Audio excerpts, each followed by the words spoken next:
and the idea that people need to recognize that we lost Afghanistan, that was a failure, because we're never going to be able to move forward until we reconcile that very important issue to me. So understand our enemy, recognize our failures, and then we could start having policy discussions. To me, again, I would just be launching punitive strikes against both al-Qaeda. Look, there's training camps that are operating openly. Mm-hmm. They should be hit. We need to get them back onto their back foot. We just can't let them operate openly like they have since the U.S. withdrawal, even before the U.S. withdrawal. I would expand that to Taliban leaders. Resurged Haqqani, he's the Taliban's deputy emir.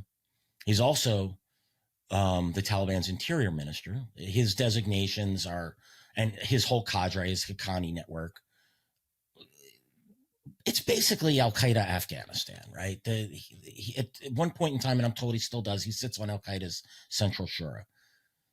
Bomb his interior ministry, take him out, take out key Taliban commanders. They're now operating in the open. I would go after them in one fell swoop and try and decapitate the Taliban leadership. You're not going to get them all, but I would just do my best to get them to focus internally.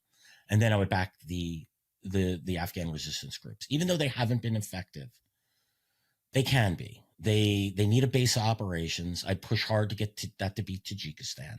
They're the one country that's really terrified by this. This is all complicated with Russia and Ukraine. And will the Russians allow the U.S. into Tajikistan, because they still have a lot of influence there? But we need a Northern Alliance 2.0. There are Afghan groups. They need to be unified. They need to put aside, boy, you want to talk about childish squabbles? Just go look and see what the Afghan resistance is doing, and see how they just can't seem to come to agreement on anything. They need to cast aside that old leadership. Some of them are still those same old warlords from the 1990s.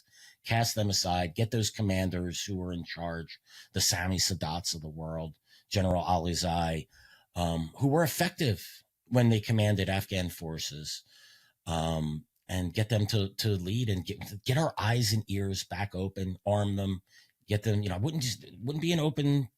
As a matter of fact, I'm not even sure I'd provide them cash. I would provide them with the weapons and the ammunition and the food and the radios and the equipment they need, and give them the bare bones stuff to take the fight to the Taliban. That's what I would do. I could dream. Yeah.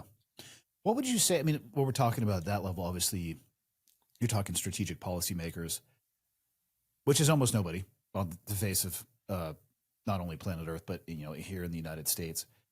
Maybe this is a good way to round out the conversation. What would you say to the average American citizen? So if somebody's never going to be that policymaker, but they are hearing these people who are legitimate, they have the bona fides and the intelligence background, and they're trying to sound the alarm bell. What would you want the average American citizen maybe to understand about this current threat landscape that they're not going to find on mainstream? Yeah, one of our biggest failures across all four presidencies since 9/11 was a failure of the leadership to explain the threat, right? And I think that the American public, they put 9/11 and the 9/11 wars into the rearview mirror because they're ugly. But I think they need to understand that just because, and the world has become a far more complicated place, Russia, Ukraine, the rise of China, the Iranian threat and everything that's going on with Iran and its web of proxies in the Middle East, the Houthis attacking shipping and whatnot. But they need to understand that this is still a threat, that for whatever the Houthis have done or the Iranians have done or the Russians have done or the Chinese have done, they didn't bring down the World Trade Center and all the other buildings in New York City. They didn't fly an airplane into the Pentagon. They didn't attack us, haven't attacked us. And that doesn't mean that they're less of a threat. Don't get me wrong. These are all equal threats. So try to re-educate the American public on the importance of this fight and articulate what that policy to deal with them should be. Should we be going into countries and spreading democracy as we did post 9/11, which was an absolute mistake? No, we shouldn't be doing that, but we need to be vigilant. We need to be willing to strike in places where people have never heard of.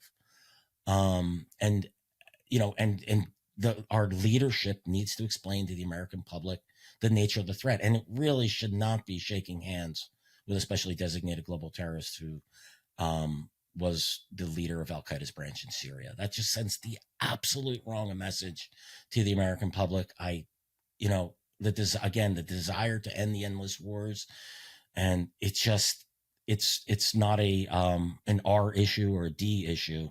It's an issue of policymakers on both sides of the aisle in Washington. I agree. What would you like to close it out with? Final thoughts for the audience.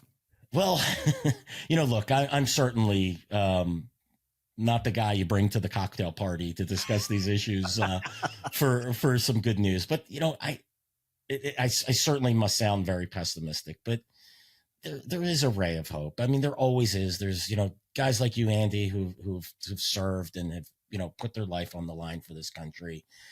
They still exist. We just need to, unfortunately, I think what's going to happen is we're going to have to take another shot like we did on 9/11. I can't say what that is and what that's going to be, but that's the only way that that the American public is going to be waking up. And I do believe for whatever problems we have here in this country, if that happens again, that perhaps that the knowledge that, folks like you that are out there that are trying to spread this message, and that there's still people in this country that are willing to fight for this great country.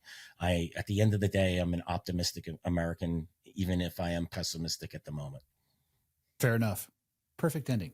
Bill, thank you for your time, man. I really appreciate it. Anytime, Andy. That was a lot of fun. Hope you enjoyed today's episode. Hope it gets you thinking. Hope it opens your eyes just a touch. Head on a swivel, if you will. If you'd like to learn more about Bill or perhaps follow his work, I'd suggest heading over to X at Bill Roggio, Roggil, Bill being the normal spelling. Thanks again for listening to Change Agents, an IRONCLAD original presented by Firecracker Farm. We're going to be back next week with an all-new episode and an all-new guest. I'll see you then.